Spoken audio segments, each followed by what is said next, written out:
आपका नाम पूछ सकता हूँ? कुलदीप जी, कुलदीप नाम है। जी आपको कैसा लग रहा है? आप कहाँ से हो? हम राजस्थान से। जी आपको कैसा लग रहा है यहाँ आके, कश्मीर आके? अच्छा लग रहा है सर।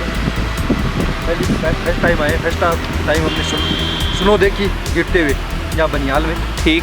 और हमारा क्या 12 जनवरी को फ्लाइट दिल्ली से ठीक। हो गया, जो कैंसिल हो गया? हाँ फिर हम बर्फ़ की वजह से? हाँ हाँ जी। कटरा तक ट्रेन से आए और फिर टैक्सी से बनियाल तक आए, फिर रात वहीं स्टे किया। आपको कैसा लग रहा है? डल लेक भी ये देखो फ्रीज हुआ है, आपको कैसा फील हो रहा है? अच्छा लग रहा है सर, हमें तो अच्छा ही लग रहा है, हम घूमने के लिए आए। कश्मीर कैसा लगा आपको? शानदार लगा, बिल्कुल बहुत अच्छा। हाँ, बहुत अच्छा।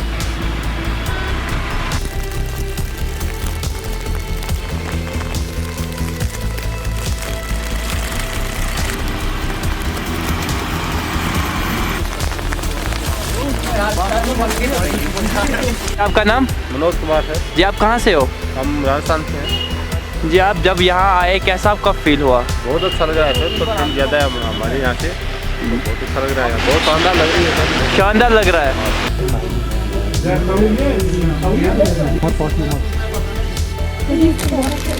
आपका नाम और